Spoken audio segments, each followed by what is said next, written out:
Kavina, and I'm going to be a moderator for this session, and it gives me great joy as I've just come out from the making of the WEF conversation with Harbeen at the Women Economic Forum, and to come in this conversation with both of you, it gives me great pleasure. So welcome to the Women Economic Forum and to this conversation. Okay, so a few ground rules that we have about 12 minutes for each of you, and we shall begin with Dr. Anita. And we are speaking on social entrepreneurship. And Dr. Anita, your profile is very impressive. And ladies and gentlemen, everyone in the audience, if you'd go through Dr. Anita's profile, you will be as mesmerized as I am. She's an author, a thought leader, and a social entrepreneur. Susie Briscoe is also an international business lifestyle coach and mentor, and she will be following Dr. Anita's conversation. So, Dr. Anita, over to you. Well, good morning, good afternoon, good evening to all the conference attendees. It is indeed an honor and pleasure to be joining you. And Bangalore is indeed special to my heart because I have a dear YWCA colleague that lives there. I have visited there. And I enjoyed my stay and the social enterprises that I had the opportunity to visit while in India. When I think about what I wanted to share today, if we think about the technology that is even allowing us to connect with each other, if we think about our telephones, if we think about a lot of the things that we use in our daily lives, it all was a result of creativity. It was all a result of innovation. And in many instances, it was a result of a social enterprise. Daily organizations contact me often about writing a grant, getting the next grant. And most NGOs go into this cycle of where they are looking for the next opportunity to write a grant, not having unrestricted funds. So part of what has become my mission is to really educate them that having an NGO status, that's really for tax purposes. In most countries, that's not a business model. And that NGOs, and you see more even in corporate sectors, that they're thinking about a social responsibility, consciousness, what they can do to uplift and improve communities. And so social entrepreneurship is ideal because what it allows, whether you're in an NGO sector or in a corporate sector, is to take the best out of business principles and couple them with your mission and doing good. And if you look at most nonprofits, particularly, they have difficulty sustaining their programs, often sustaining their operations. And unfortunately, as we're all facing the pandemic, every day I'm reading about thousands of NGOs that are struggling even more than corporations because of this lack of funding. And so when NGOs in particular, and I'm going to focus on them because corporations, they can get a bailout or they can get some assistance or it's easier for them to rebound. But when NGOs really get in a crisis situation and when they are very grant driven, it's very difficult for them. And so I always tell NGOs, look at your intellectual property. Look at your curriculums. If you have come up with best practices, if you have evidence to demonstrate that, say, a curriculum or approach works, then you need to create a product or a service around that, because creativity really says, when we're thinking about it, that there's some solution to what's going on. And if I use my thoughts, if I think about how I can innovate, because everything in our world starts with a thought. And our creative juices come to us, but many times we don't trust it because we're so used to things being concrete. but an NGO could do a project such as publishing. They could do books. They could do coloring books. There's all kinds of things that people are gifted with, that their talents, they can be translated into a business. In my work, I spend a lot of times with social entrepreneurs and NGOs, helping them to look at what are our range of gifts and our skills? Do we have that could be monetized? How can we create reoccurring revenues? The subscription model is quite popular. If you look at Netflix, you look at Amazon, those are reoccurring growth models that can help an NGO in particular expand and sustain itself. So social entrepreneurship, as it's become more in vogue, the term, but we've been seeing a lot of organizations over time that have been, a bit mission driven. They've used some profit making. If you think about a church, a temple, a mosque, when they're selling dinners, or they may sell pies, or they may sell, sarongs, whatever you can monetize, you can help and stabilize. I was so fascinated when I was in Delhi and I went to the craft market, and I saw the businesses there, and the fact that I was able to go in and really work with some of the tailors. We designed a dress, and I was able to pick up the dress the next day. Those are kinds of things, if NGOs will think about, what are our skills? What's in the marketplace? Because our social entrepreneurship is doing as entrepreneurs do. What are the gaps in the market? What innovations are needed? What can we do to make that product or service better? What do we have? And if nonprofits, NGOs are really going to sustain themselves today and for their tomorrows, they really have to embrace social entrepreneurship principles into their business model if they want to really have consistent funding. Because it's nothing more frustrating for me when I see programs, and human development work takes time. And often just when a program is working with a young person, you could start to see growth and development. The grant is over. And then you see the organization, they have the photo op and the student is standing there, and there's still a lot of work to do, but the money has run out. And so by infusing social entrepreneurship principles into a business model, that will really transform and sustain a nonprofit. And on the corporate side, we see more and more corporations that they are offering those kinds of programs.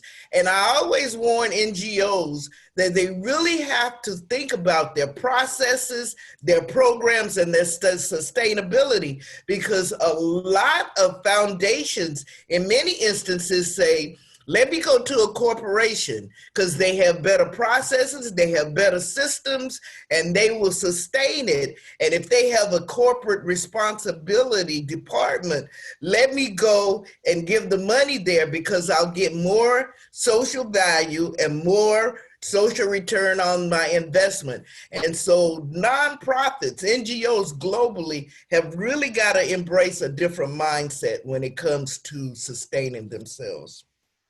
Yes, that's very true. In fact, I was thinking about the same thing, because when we look at corporates with the CSR teams, the corporate social responsibility, sometimes it ends up just being a budget. It ends up being a number. But here you've got NGOs who have the heart as well as the passion for it. But what they lack is that structure that they can build in. So what do you think, Dr. Anita, about merging the two, about, when we have corporate entities assist or mentor perhaps towards the mindset of the NGO to build the sustainable structuring of enterprise? Well, I think that that really gives more social value to what is created. And there's this whole mindset of thought called fourth sector entities, fourth sector initiatives. And these fourth sector initiatives take the NGO, the corporation, the community, and sometimes even government. And that's why if you Google it, you'll see this whole band of research about fourth sector kinds of initiatives. And I think it makes it more, more powerful when you do that, because each of those entities bring a different strength and a limitation to a project. But when you bring them together and they're able to collaborate, then the collective impact only goes up and increases. So yes, I believe in those. And when folks can come to the table and come to the table authentically, because that sometimes is a challenge. But when they do, those can be some powerful collaborative relationships. True, and you've spoken three of my all-time favorite words. You've spoken about authenticity, about collaboration, and about impact, because at the end of the day, that's what it is. It's about intention, but we have to look at the impact that we create. Thank you very much, Dr. Anita, for your very kind words and very enlightening words. Not only kindness, because kindness is the first thing that comes when we think of social enterprise, but for the impact and the insight. Thank you very much. Susie Briscoe, thank you for your patience, and now over to you. I'd really like to know what your thought and perspective is on social enterprise purpose. Well, thank you, Lavina. Hello and greetings, respected members and colleagues who are gathered here for this unique Women's Economic Forum Virtual Leaders Summit in Bangalore. I'm happy to be in such auspicious company, Dr. Anita and Lavina. Thank you most sincerely for inviting me to join you. I'm honored and privileged to be speaking with you today. I have a close bond with social entrepreneurship, having worked with numerous clients around the world on this very subject, which I interpret as your legacy. This concept of entrepreneurship is commonly described as free enterprise. My research for this speech introduced me to the notion of intrapreneurship, which was new to me, and which Investopedia compares against entrepreneurship as follows. The central difference between entrepreneurs and intrapreneurs is the setting in which they work. To prevent further confusion, they say, an intrapreneur is an inside entrepreneur or an entrepreneur within a large firm who uses entrepreneurial skills without incurring the risks associated with those activities. Very nice. Entrepreneurs are self-motivated, proactive, and action-oriented people who take the initiative to pursue an innovative or product or service. But before I go on, I'd like to introduce myself as Susie Briscoe, the founding chair of ACER Coaching Associates. I've co-written several anthologies, as well as my first solo #1 best-selling book, Color Your Legacy, and I'm about to publish my second book, Ascension to Legacy, at the end of August. My key buzz is working with mainly, but not exclusively, women entrepreneurs who are ready to look beyond their dreams to their life purpose and finally discover what their legacy is. Legacy mentoring is my sweet spot, and in this context, it fits superbly into what we have just identified as social entrepreneurship. I work with top professionals around the world in diverse careers regarding business, executive, and lifestyle. However, I'm mainly about contributing in whatever unique way each of us can to leave a positive mark in the world so that we can look back over our life and feel proud of our footprint. When you've climbed the slippery ladder leading to the top, to what you thought would be your dream life, only to realize that despite having all the toys that have appeared so important, there still exists an empty cavern inside yourself. You recognize that there is more to life than having everything, and that everything is not enough. It does not provide the food that your soul is seeking, and some might call this a spiritual crisis, when everything is now representing nothing, yet you still have an understanding that there is more out there in the world that will feed you from the inside out. This is more than the material gifts we encounter, and leads to an awakening of the esoteric and more ethereal aspects of what our life is about. If this is you, welcome to my world. It is a wonderful discovery, which I describe as when you are ready to contemplate what your own legacy is. What are you doing to give back in a real sense to the world in which you live?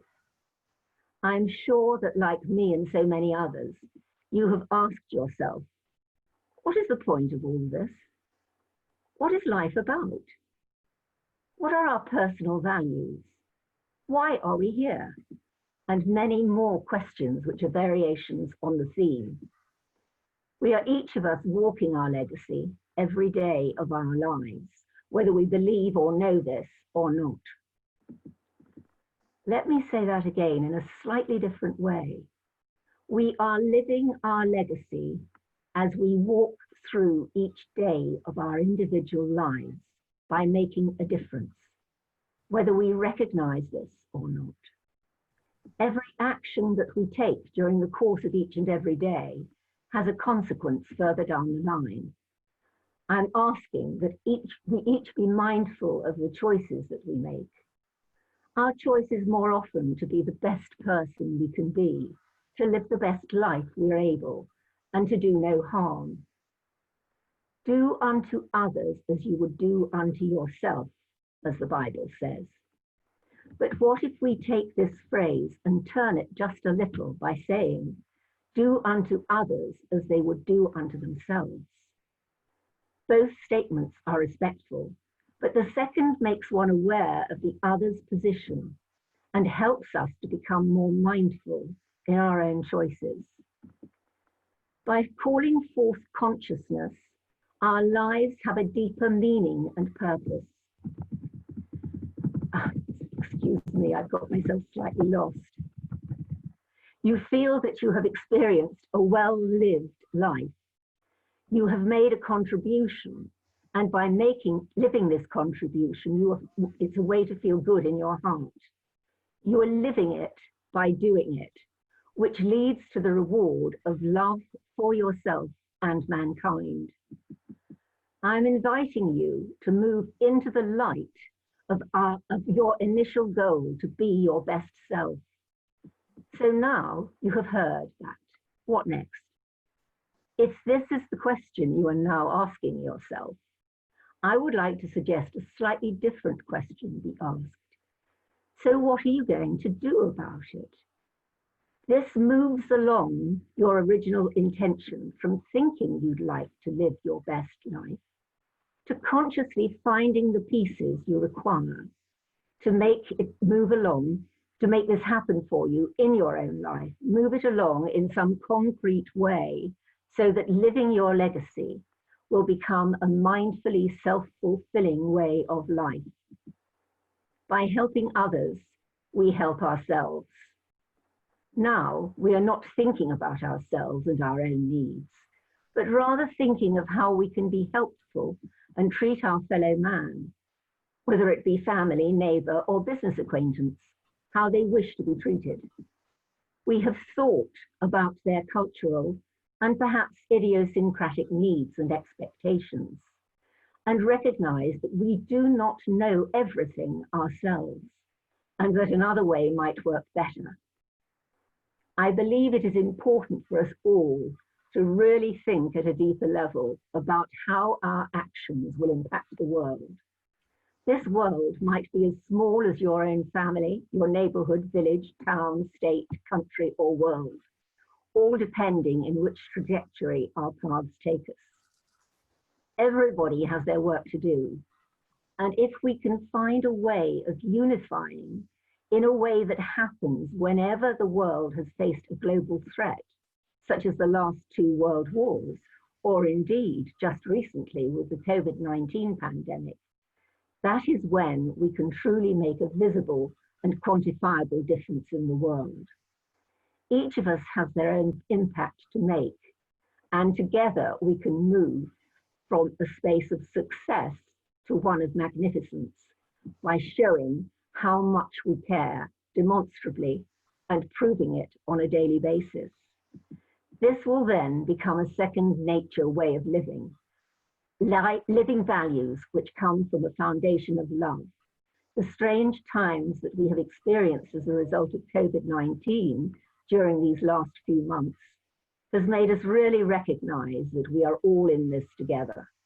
The world is no longer a set of individual countries, but rather a global village where if someone sneezes in China, it quite literally can cause a global pandemic which affects us wherever we are living. You perhaps down the road in Bangalore, a viewer in the USA, or someone in my own village of Whitehill, Hampshire in the United Kingdom. When the world was facing World War II, the free world banded together in order to fight for the freedom that we all enjoy today and perhaps take for granted. I'm asking for us to mirror that way of living by thinking on a more communal level and understanding that we need to get together to save what we have left of our wonderful planet. To look at ways we could band together, for example, producing desalination plants or similar in a cooperative way, which would help us to ensure fresh drinking water being freely available to everyone on this planet. I'm asking for us all to have a bigger understanding of how our choices are impacting the world at large.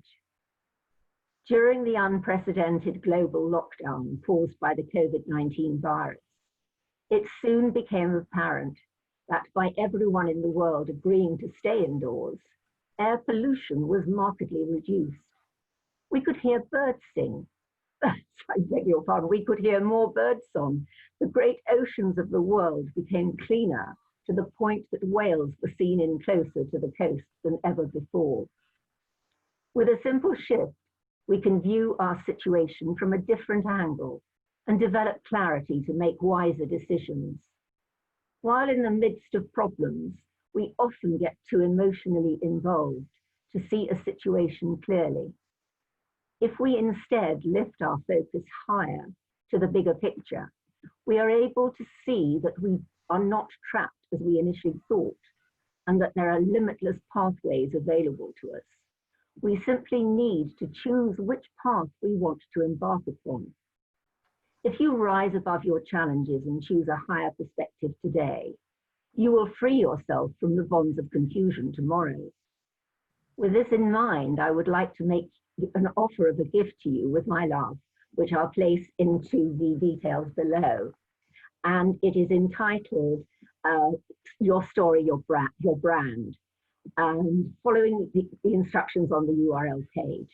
I hope you will enjoy this workbook and find it interesting and instructional in moving towards your goal as we discover the importance of taking responsibility for our own work.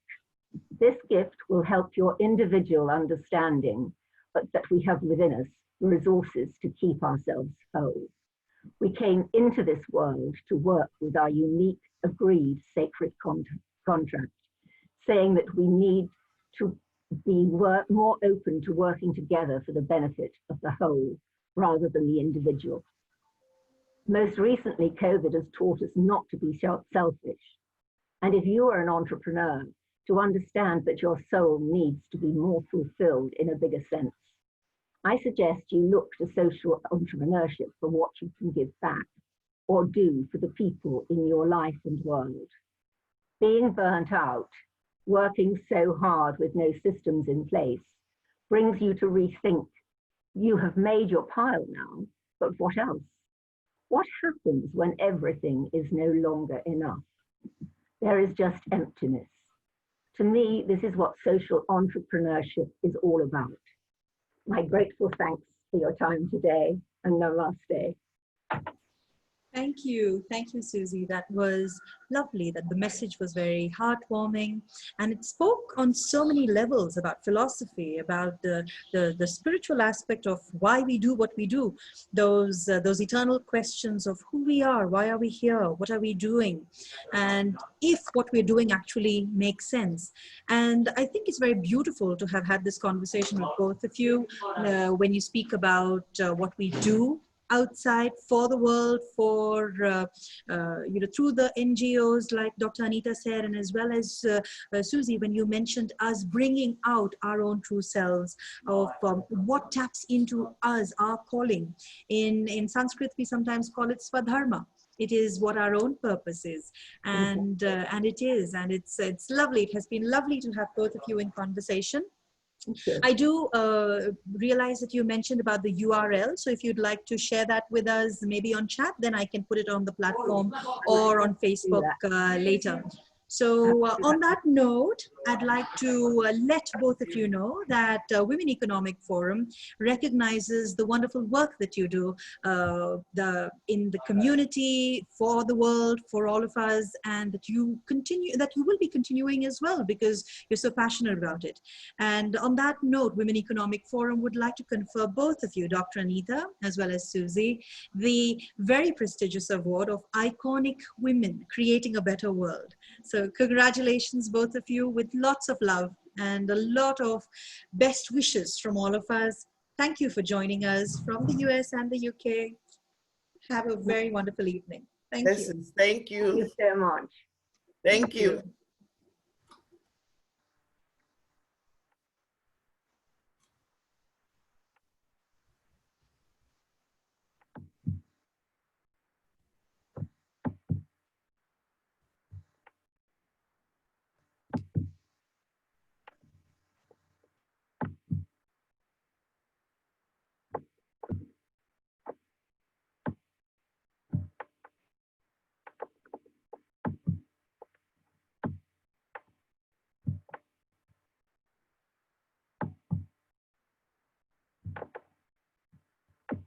Susie, if you would please leave the session with the red leave button. I've got this address now. Oh, okay. Yes, if you can, and if you just leave that for me in the chat, I will take that on. I can't find you. I've lost you. Is it on your profile by any chance, the URL? No, it's not. Hang on. Perhaps on the offering page. You're here. That's it. I've got you now. Okay. I'm so sorry to keep you waiting. No, that's fine. I've got a minute for my next guests to come in. I really enjoyed talking to you. Thank you so much. And I feel really honored. Thank you. Thank you, Susie. Yes, I've got that. Okay. I will put that up on our pages for you. I thought it was interesting that we had two different sides of it.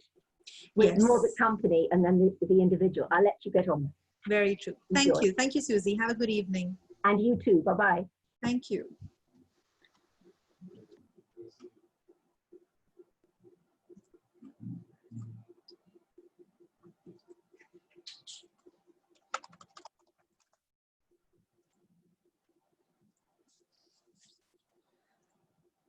Good evening, Virginia and Shikha. It's a joy to have both of you. I was quickly having a look at the topic that we're speaking on just to make sure that I didn't get that right. And I am blown away because we'll be speaking about women and empowerment and entrepreneurship and so many things. And I'm so excited to have both of you here with me. Everyone joining us today, we have Shikha Pahwa and Virginia Rivera Rios with us. We'll be speaking for the next half hour on growing women power in startups. Exciting already, but let me quickly tell you just a little bit about our first speaker for today. Shikha is the founder and CEO of House This India, and one of her purpose of the company that she runs is to make the world better and more beautiful, one home at a time. It's a mission as old as time, and I think that is what struck me. So I held on to that.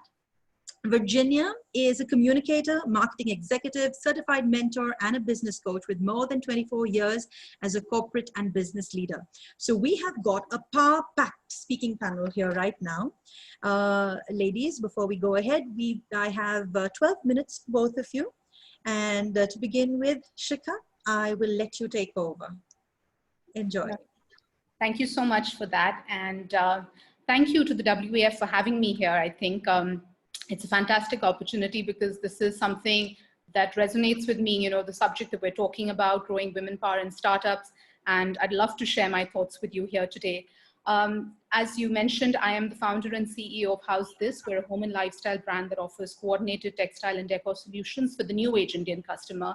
It's a brand that is digital first. It retails in India, but we're very, very keen on now taking it across the borders. And like you said, making not just people all over the world live more beautiful, but live better, one home at a time. And, I've been an entrepreneur for over a decade now. This is actually my second venture. And it's very interesting because as I stand today, I get to see the inside view of how things have evolved and also a ringside view, right? Because things have changed dramatically in India over the last 10 years. And it's a very complex topic, I think, how to bring more women into the fold. And I'm going to attempt to do it as, within the time. But just to let you know, I'm going to be approaching it sort of by breaking it up into 3 parts. I would like to talk about my experience over the last decade, where we stand today and how I see it, and what is the kind of future I think we should be looking to build for this. And I would be talking about certain key, factors which can move the needle in the right direction for this. So I'd love to take everyone back in time. I was fresh out of B school. This is 2008. I was actually working with my first job with a large FMCG company.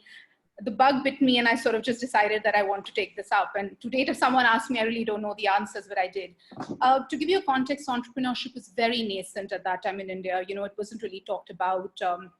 Things were sort of just picking up. And naturally, the participation of women itself was, quite low. If I were to, look at what my experience taught me, I think the biggest factor for that was cultural and sort of social barriers. It is a very male-driven mindset. Business is governed by men. And at that time, literally every vendor I used to speak to, every buyer used to be a man. And it used to be quite daunting, if I must say. Safety was a big problem and unfortunately continues to be in this country. So, I remember frantically having to call up my parents, tell them when I've landed, where I've reached. And, these are small things, but these play on your mind. You really can't be free and go out there. Secondly, access to capital was quite limited then. It's become more institutionalized now. But, at that point, like what I did, I was dependent on my family and my savings to really start up. The biggest factor, technology, and that's what I tell everyone, and people find it strange. There was no social media then. There was no e-commerce, and we really had to go out there and do business, step out of the boundaries of our house. And another factor, I think, which plays a big role was the role models were very limited. I mean, there was, of course, a Kiran Mazumdar-Shaw and a Naina Lal Kidwai who were great motivators, but as such, across the board, there was not really much to, learn from. So I think that also is very important in the sphere. And wherever women were, it was more a backseat role. They were playing a part. They were not really at the helm of affairs. And just to share a small example with you, when I was talking about the cultural barriers, I still remember an incident. I was at a trade fair, set up this booth with, of course, a lot of gusto and energy, my first trade show. And I remember I was with 2 male colleagues and the distributors would go straight to them, ask them. And I would be sort of left, and eventually they'd usher them to me and tell me, you need to talk to her. And that kind of stayed with me. But, my whole resolve was that I was going to stay the course.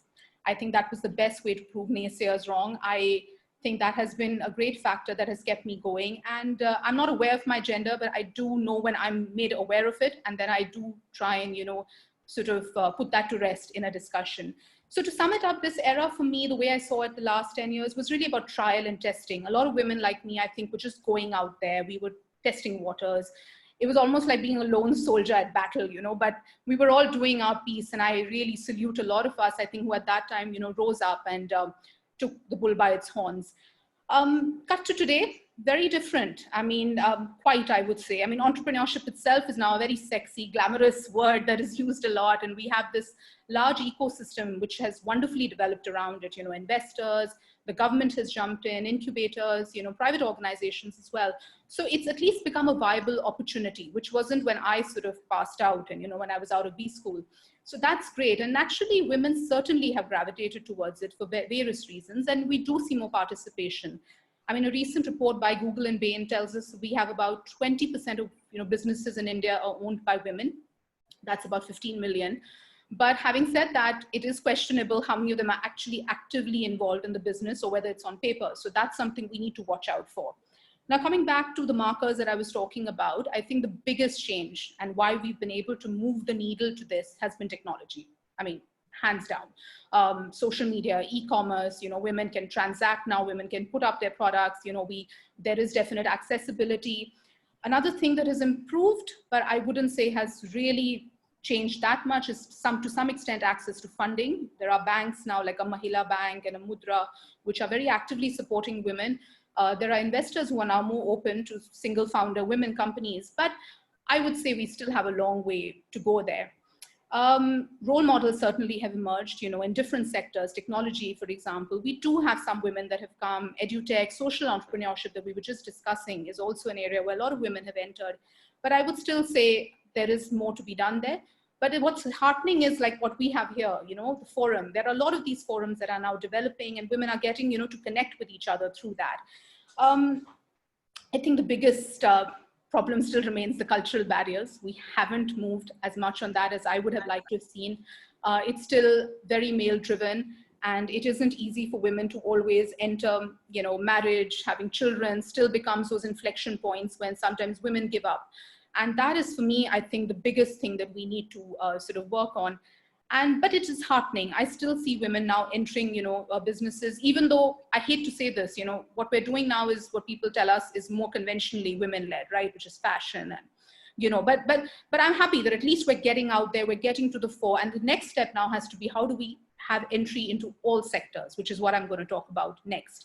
So, I mean, my experience has been quite heartening. We're seeking funding now, and I think we've been able to get a lot of responsiveness from the investors. I mean, obviously it's in abeyance at present. And I think the networks have been phenomenal, whether it's something as simple as a LinkedIn to a forum like this. It's really allowed us to be out there. So to sum up this part, I would say this is like a transition for me. I think the tribe has risen, all of us have come together, but what still needs to happen is collective action. And I think it's still, unfortunately, here in India, Virginia, still quite a male driven sort of ecosystem.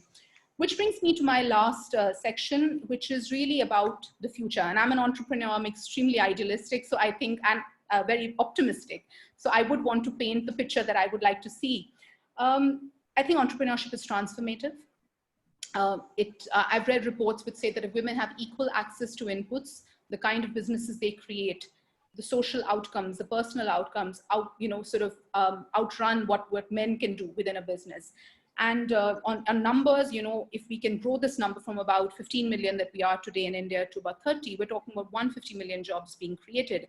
So it's transformative, you know, this has to be done. But, you know, this is where I think we have to get broad-based about it. And the government, which is such a, you know, huge machinery, needs to really kick in. You know, technology is, of course, doing a wonderful job. But, you know, can we get more women connected to the internet? In India, that's still a problem. Can we get more smartphones to women? Internet access is as low as 19% for women. So we need to get that up. The second factor, of course, is access to capital. Even now, only 35% of women in India actively use bank accounts, right? So how do we get women to, you know, get part of the ecosystem? You know, financial literacy is very important. And, you know, we need to figure out easy instruments. Like a simple example, we don't have collateral, you know, a lot of women in India because we don't inherit. So how do you sort of make sure that you can access a product that a bank is offering? And of course, hands down, it's the cultural and social element that has to be taken sort of by the horns. You know, we need to have our education system, our textbooks need to be delivered differently. Our men need to be told that they need to be equal partners in childcare, right? And, you know, factors like safety, I mean, our hygiene, in my opinion, but unfortunately, they're still a pressing concern. And just the last word on this, you know, role models can be more broad-based, right? Like, why can't we have a campaign by the government where We have at the panchayat level, at the village level, at the town level, women celebrated who are really putting their foot out there. And, that's how we will get more women excited. And what we need is more women to come out, to transact, to create businesses, because then they become a voice. They also become a vote bank. And that's when governments take notice. So this is how we need to build it all around. And I'm hoping, yes, and then we can move to areas like STEM, where, science, technology, engineering, we all can come into that domain as well. So to end the piece, this is the era of transformation is what I want desperately, where we sort of become leaders, equal in right, equal in impact, and we are making organizations the way we want to.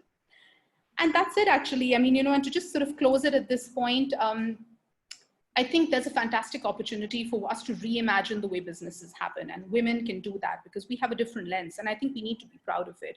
We look at business far more holistically. It is more about the community, and I think what we need to do is not just find our way amongst the ecosystem that's created, but really create something of our own.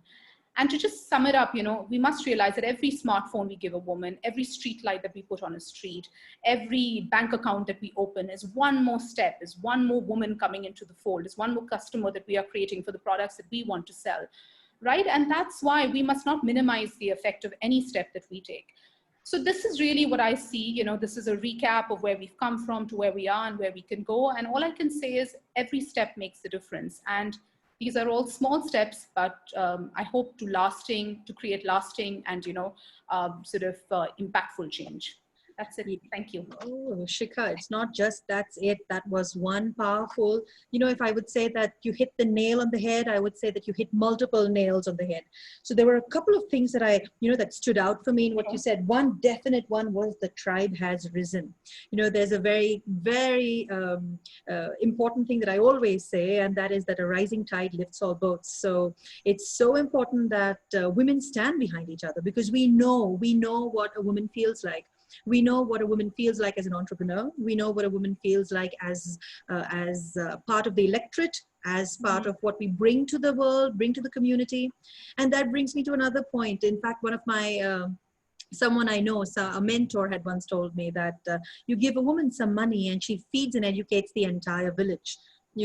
And without getting into stereotypes and without getting into a bias, it is to say that is how feminine leadership actually works. I absolutely and brilliantly agree with what you say about needing more women role models. We need them because at every level, right from the panchayat or the village governance or the rural governance to CEOs in the boardrooms, we need more women to show the way, not just to lead on to it. So everything that you've said has been so to the point and on point, Shikha. So thank you for that. And moving on to Virginia. Virginia, we are. How are you? I'm good, thank you. I'm good. And over to you. Thank you so much. And Shikha, I agree with you completely. And I'm so honored to be here today. I have to say that this is a dream come true. I actually have to say that I wanted to be in India in person. It's one of my dreams. So very soon, I hope that I have that opportunity to be there. But absolutely, when we talk about women power, wow, we're talking about human power. If we think about what the woman does, what she can do, and that's feed humanity and bring humanity. So it is very strange to think that we feel that we don't have that power. And I understand why. For years and centuries, we've been oppressed in so many ways. But I have to say that finally, maybe through education, maybe through role models, maybe through women that are really breaking barriers, we are feeling that we can be the human that we were meant to be. And so when Shikha was talking, I was listening with a lot of attention because she is a young, empowered woman with a lot of experience. And I think that a lot of that comes from her nature. But the beautiful thing is that we don't break her spirit. Many times we try to make, a young girl she's so brave and so much spirit when she starts out. When she's 3, when she's 4, when she starts walking, she falls, she gets up, and she continues walking. But then little by little, we start depositing fear in a woman's life, and we start talking about the things that she can't do. So many times we have to really unveil our insecurity, and that takes a lot of effort, because it's centuries of conditioning to what we can accomplish. But across the political, social, and economic stage, women's issues are finally becoming a priority. We may not want it the way it is, but I have to say that little by little, we are becoming a priority. And that is thanks to role models. That is thanks to women that are not afraid. And if they're afraid, they do it with fear. You know, so I think the most important thing when we talk about women power is that we need to be brave to be who we are. And I know that sounds maybe sad, because we should be able to. But I would never take for granted the fact that my mother, when I was little, taught me about being an entrepreneur in order to survive. When I was only 8 years old, my dad divorced my mother, left, and he left a woman, a beautiful woman, young woman with 3 children. I have to say the economics were not okay in my home. But like any other kid, we wanted to do things. And whenever we wanted to go to the movies, I remember my mom would say, Virginia, you choreograph a dance. And I'm 7 and 8. She would tell my brother, who sings like an angel, you will sing. And she would tell my sister, I want you to have a beautiful costume for this. And we would make little tickets, sell them for a few pennies, a cent, around the neighborhood. And usually we would bring 30 kids into our home. My mom would make something to drink and maybe a snack, and she would sell it. And normally we would have enough money to go to the movies and also to have some dinner. So what did I learn from that? That the power is within me, that the talents that I have will help me. You know, so I think that's key. But most importantly, when you do something and you work for it, it just tastes completely different. It's just something completely different. So I think that what we can start doing now is really empowering women to be role models. And they don't have to, you know, many times they say, what do you mean I'm a role model? Well, you know, just what you do every day, the job that you do every day. Wake up with pride to do whatever you do. And representation is key. I would love to say that I would love to maybe role model women in India, or maybe in Africa that are so far away from me, or maybe in Asia. But I think representation is important. But I do believe that when we are together and when we collaborate, like this gorgeous forum, you know, Women Economic Forum does exactly that, brings women globally together to give their best and speak in their language and talk about what's their most important message. And I think we all have a most important message. So when we're talking about entrepreneurship and really letting women lead and make autonomous decisions, we are exploding what exists.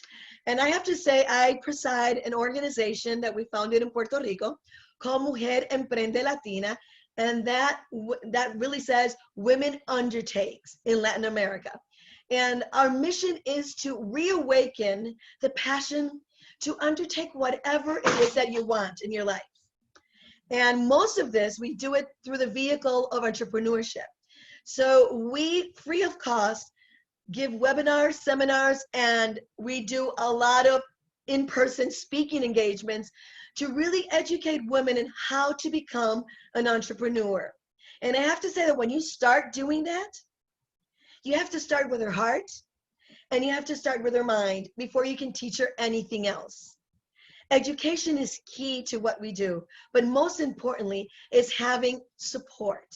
When you have a tribe of women supporting you, when everybody else has said that you're crazy, that how dare you think of something like this now in this economic, or how can you abandon your children when you know you're not doing that, you know that you're providing a better life, you start to break barriers, ideas, molds, and we just need women supporting women. I never want to say anything bad about men, but the truth is, we understand what we're growing through. So it's key what WEF is doing, WEF is doing, because you're bringing all these women together with all these experiences to really learn from one another and to support one another. And we truly believe that when we talk about startups, when we talk about change in the world, when we talk about changing what women can do, it starts with our own women power. Of course, things are happening. I have to say that every year we say, this is going to be the year of the woman. And then something happens. You know that 2020 was going to be the year of the woman, right? But unfortunately, here's the pandemic. But we don't ask, why did this happen to us? We should ask, why is it happening to us? And I have to say that the fact that we can do this all the way, you're in India, I'm in Puerto Rico in the Caribbean, and we're still together, and we're still like connecting, and we're still sharing. I think that is what this is all about. It's helping us break through and break out. Now, I have to say that 2019 was a year when women did take over a lot of things. In the US, more than 100 women took office in government. That had never been seen before. Around the world, the women and the countries that have been able to manage the pandemic, oh my God, they're led by women. So, you know, we are doing things. It may not feel that it's not as fast as we want, but it's happening. It's happening. So we really have to ask, why is this happening? And I have to say, it's so we can grow our power together. And then we look into what's going on right now in entrepreneurship. Like Shika said, we're really not getting the capital funding that we need. I mean, this has been our, I don't want to say complaint, but our biggest grievance is that no matter how much we prove, and studies show that we outperform male companies. When a female, led company is out there, we outperform our male counterparts. That is shown. It's also shown in studies that when you invest in women, the communities prosper. Again and again, we see that if we make the right investments in women, especially when it comes to business, we're going to see an ROI that we're looking for. When it comes to technology, wow, when we invest in women-led companies, 35% higher than our male counterparts. So I have to say the data is there. It's just changing the model. It's just changing our ideas. It's just switching that ship. And I think that this pandemic has shown that we are capable, that we can handle our household, our work, and we can create. More than ever, women are becoming owners. And I love the fact that right now there is a power of organizations like mine and yours, that really believe in the power of women, and that we do believe that if we're the majority, right? So we're the, I would say, more than half of the population around the world. Could you imagine if we were all able to do and realize our full potential? In the Economic World Bank, they say that if every woman that has a startup is able to succeed and work at it, immediately we would see a 25% increase in our global economy. I think that really blows the mind. So it takes a woman to realize how to help other women. Right now, across the world, we're seeing co-working spaces that cater to women. And some people say, well, what a baby you are. Why do you need a special place? The truth is that women need to be with women. Women understand, many times we do nurture and inspire in our household. We still have, I'm not going to say the burden, I'm going to say the responsibility to raise our families. But we also have to work. In today's age, a one salary household is a household that's struggling. We need two capable adults working, but still in so many cultures, that is not even looked upon okay. And when a woman does any type of economic venture, they usually think she's just doing her little thing. So when we come up with these great co-working or incubators or accelerators that invest in women, and this is when I say startups, female-led startups, it's the way to the future, especially when it comes to technology. Right now, femcare. Femcare technology is how do we manage our health? You know what? Right now, I'm able to use my smartphone and my computer to see how my heart is, how my blood pressure is. Did I gain weight? Am I doing enough exercise? I'm taking care of me. You know why? Because there's so many women out there that don't think that's self-indulgent. They think it's self-preservation. They think that, wow, if I don't take care of myself, who's going to take care of my family? So that is why femcare and technology is booming. And that is why women-led technology ventures are so important. I have to say, women with capital, this is your moment to really back up other women. This is your moment. And there's so many. I mean, right now there's All Raise. You know, it's an organization that really funds. Last year, more than, I think it was 291 ventures, I mean, $1 million ventures were backed. And I think that's great. But we need so much more. And we have to continue proving to men that we're worth it. How about we eliminate that equation and we do it ourselves? Let's continue to open banks. Let's continue to design airplanes. Let's continue to really do, like Shika said, you know, normally you have fashion, maybe cooking, bakery, these creative industries, they're so important. But you know what? We can do so much more. And they say that necessity is the mother of invention. If there's a mother out there, she knows what she needs and she knows how to create it. So right now, what we need is collaboration, a lot of collaboration, because when we collaborate with one another, we're able to really not only lead, but also finance the way to the future. And the future is not female. The present is female. Our daughters are here. They're following our footsteps, our sisters, our nephews, our neighbors. They're looking up to us to be brave, to really just get done with the status quo. We in Mujer Emprende Latina believe that we need this tribe to survive, to get ahead, and to do what has to be done. We believe in growing women power in startups. That is what our organization does. If you have no money, no funds, it's okay as long as you have the will to do it. We'll provide the education. We'll provide the connection. But most importantly, we'll provide the support. We always say that your network is more valuable than your net worth. So we need to continue to just support each other, believe in each other, and really support women-led startups and ventures. Absolutely. I believe it. I see it every day.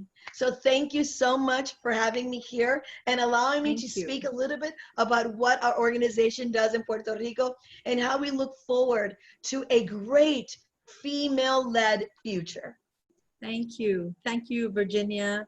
Thank you, Shika. That has been such a powerful and inspiring session to speak to two women entrepreneurs who coach and who are also inspiring other women to support each other, to lift each other up. On that note, and holding a lot of space and a lot of respect and a lot of appreciation for all the work that you do, that you have been doing, and with a lot of best wishes for all the work that you will continue doing for our sisters all around the world.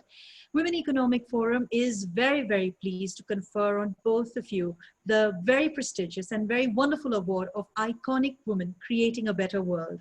Thank you and congratulations, both of you, Virginia and Shika. Thank you so much. And it's a pleasure. It's been a pleasure having you, and I wish you all the best. Thank you so much. It has been such a wonderful moment to be here with you. Thank you. Hi, Shika. Thank you. This was wonderful. And thank you, Lavina. This was great. Absolutely. Thank you. Nice meeting you. Thank you. Nice meeting you too. Bye-bye. Bye. Bye. Thank you, everyone, and have a good evening. You too. Thank you.